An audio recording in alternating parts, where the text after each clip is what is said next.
कह रहा है कौआ कान ले गया और एक कान आपका सलामत है। हमें कौन क्या कह रहा है वो वहाँ जजमेंट नहीं होगा, जजमेंट होगा सच्चाई।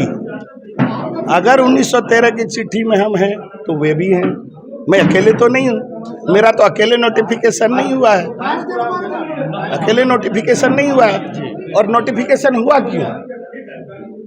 टू एग्जेम्प्ट, मुक्त करने के लिए फ्रॉम इंडियन सक्सेशन एक्ट। ये सच्चाई कि इनके ऊपर इंडियन सक्सेशन एक्ट लागू नहीं होगा, तो उनके ऊपर भी लागू नहीं है और मेरे ऊपर भी लागू नहीं है। क्लियर? तो एक कानून से एग्जेम्प्ट करने के लिए, मुक्त करने के लिए कि इनके ऊपर कानून नहीं लगेगा। चलिए 13 में क्लियर, 85 का कानून, 65 का कानून 25 में संशोधन होता है, तो प्रोविजंस का नंबर चेंज होगा, कुछ ABCD घुसेगा, कुछ निकलेगा, तो सीरियल तो चेंज होगा।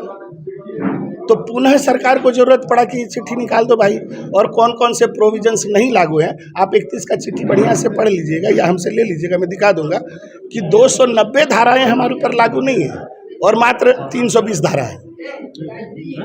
गौर करने बात है, यानी 90%। जैसे हम लोग को डाइवोर्स नहीं लेना पड़ता है, हम लोग एडॉप्शन नहीं करते हैं, गोद नहीं लेना पड़ता है, हम लोगों में गार्डियनशिप का प्रॉब्लम नहीं है अगर कोई बच्चा अनाथ है तो ये तीनों क्या है? सिविल का कानून है।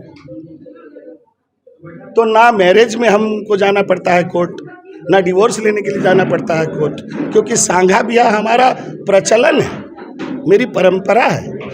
और मैं आपको बता दूं कि जब हमारी शादी होती है तो लड़की की शादी पहले महुआ पेड़ से होती है, लड़के की आम के पेड़ के साथ होती है। सारा कस्टम्स है, आप उसके अंदर जाके देखोगे तब तो पता चलेगा। क्या H.H. रिजले बिना देखे हमको ट्राइब घोषित किया? और ट्राइब का मतलब सीधा होता है एक नस्लीय मानव समूह जो दूसरे नस्ल के साथ शादी ब्याह नहीं करते। आज मुंडा मुंडा इसलिए है क्योंकि उन्होंने उस टेबू को माना, वो टेबू है, प्रतिबंध है, आपको मानना पड़ेगा। जैसे ये जो रेल रोको चक्का जाम जो हाँ, किए थे, हाँ। इसका क्या आपको दिखा? देखिए, हमको जो दिखाना था, हम लोग कह रहे थे कि ये सभी कुर्मियों की मांग है।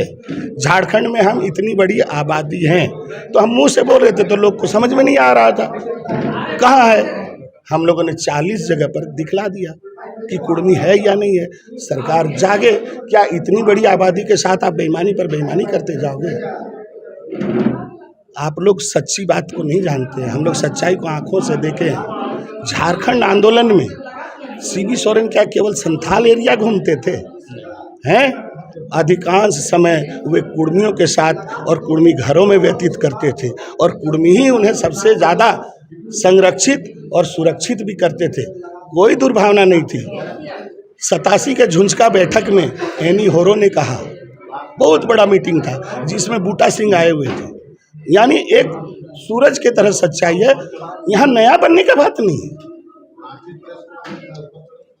हम लोग 52 से हल्ला करते आ रहे हैं, जो उस समय के नॉमिनेटेड अंतरिम सरकार में यहाँ से सांसद थे, मैंने बंगाल से, मानभूम से, खुदीराम महतो, उन्होंने भी इस मामले को उठाया, लेकिन बस सरकार एक कान से सुनती है और एक कान से हटा उन लोगों देती को क्या कहिएगा जो आप लोगों के विरोध में आदिवासी? मैं उन लोगों को यही कहूँगा कि मैं भी आदिवासी हूँ, आप भी आदिवासी हो।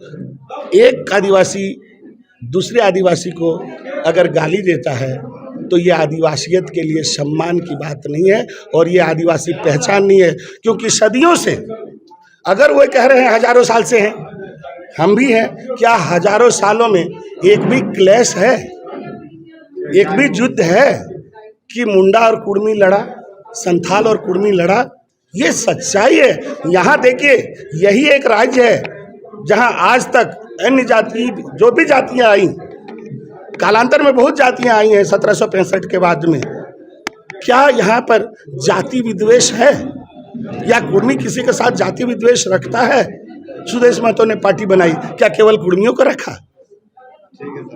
अभी जयराम महतो ने पार्टी बनाई, क्या कुर्मियों को रखा? और कुर्मी ऑलवेज सबको साथ लेकर चला है। मैं तो यही कहूँगा कि कुर्मी जैसे ही शामिल होगा, इस झारखंड का केंद्र होगा और साफ साफ आदिवासी दिखाई देगा। और सरकार एक भी प्रपोजल आदिवासियों के खिलाफ नहीं ले जाएगी। जब यहाँ आदिवासी सुरक्षित रहेंगे